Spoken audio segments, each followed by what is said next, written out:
Hey everyone! Today we're going to talk about math rock, which is a confusingly controversial genre that over time has only continued to blur the lines when attempting to define what it actually is. Is it a subgenre of rock? Is it a style that is occasionally incorporated into other subgenres of rock?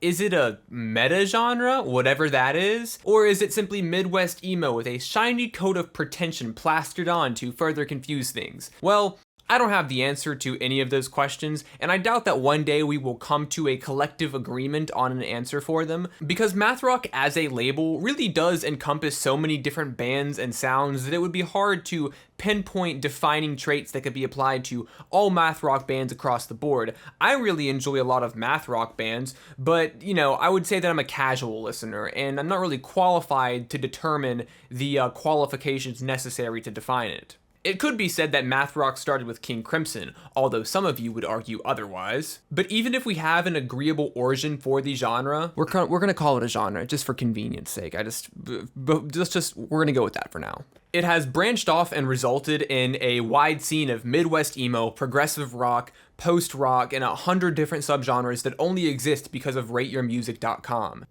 Hey, what the fuck is shit gaze? But I'm not here to define what math rock is or isn't, as that would be a task that I have no confidence in completing. Yes, I am only here to talk about one band, a band that many, including Wikipedia, refer to as math rock, yet they don't even really know what it is.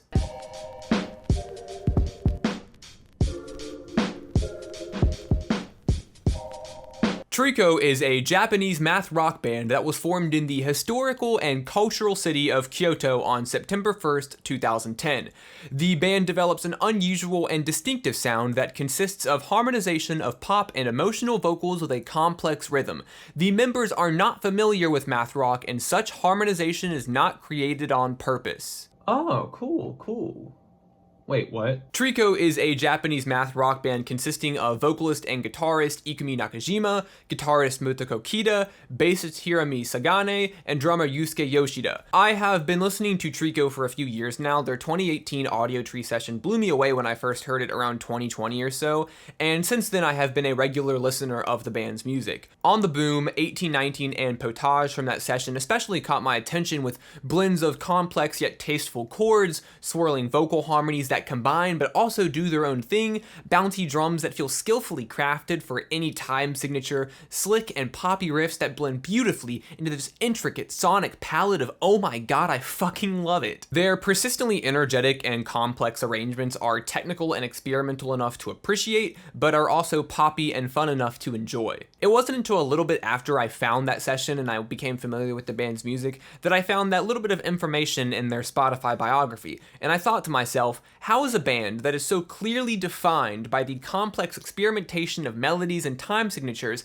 not familiar with the genre a good amount of people categorize them as? Trico's first full-length studio album, THE, released October 2nd, 2013, to positive reception, peaking at number 18 on the Oricon Albums chart. Listening to that album, the experimentation bleeds through every single track. The most popular track on the album, Pull, instrumentally does feel right at home with a lot of the Midwest emo and math rock that I'm sure many Western audiences are familiar with in bands like American Football. They even cite American Football as one of their major influences, along with Red Hot Chili Peppers and Fall Out Boy, with Motoko Kida saying that their backing chorus work heavily influenced them. And to a certain extent, I can pretty easily hear those influences in their music. Slick and complex guitar riffs gracefully tumble over these thrashy chords and hyperactive drumming, while Nakajima switches between whistly crooning and fast-paced and strained shouting. They're not afraid to get experimental with structure and time as well, and these qualities are probably what pushed them to the forefront of the Japanese math rock scene,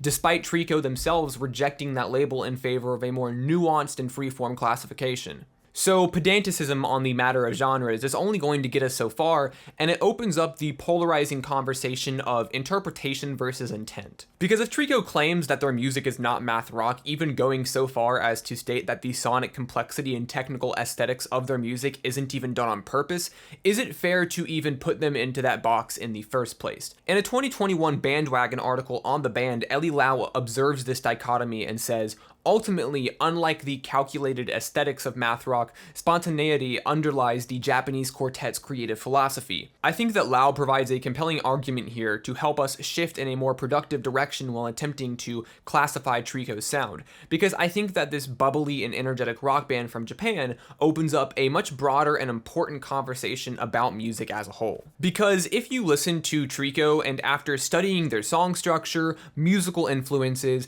guitar work, instrumentals, and aesthetics, you come to the conclusion that this is clearly a math rock band, how valid is that conclusion if that was never their intention in the first place? In other areas of, well, life in general, something not intentionally fitting into a category does not immediately omit its inclusion in said categorization. But where music is an ever-changing mosaic of experimentation and influence, how specific and pedantic can we get with our classifications of sounds before they start to do more harm than good? And why I think Trico is a fantastic example of this conversation is that they are so commonly referred to as math rock, but they actively and publicly assert that that just isn't correct. I think that the point I'm trying to make strays away from any attempt to objectively classify Trico, or honestly any other band, into a specific subgenre of music. Right now, I am more so focused on how intention and rejection of conformity to genre-specific standards can provide liberation from expectations and open up new ways to appreciate and create music. You know, genres help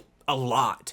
I mean, in every area of music discussion, from discussing tastes with other people, going into details about certain bands, or classifying artistic movements that present us with certain styles and sounds that don't quite fit into the conventions of the genres we already have names for. But in that attempt to cram people into boxes they clearly do not want to be in, I think that the debates and discussions around these classifications can end up being reductive of the actual art that people are out there creating. Instead of worrying about what qualifies as what, appreciate that somebody out there is creating music experimental and interesting enough to start those discussions in the first place. Is it black metal, black gaze, or melodic black metal?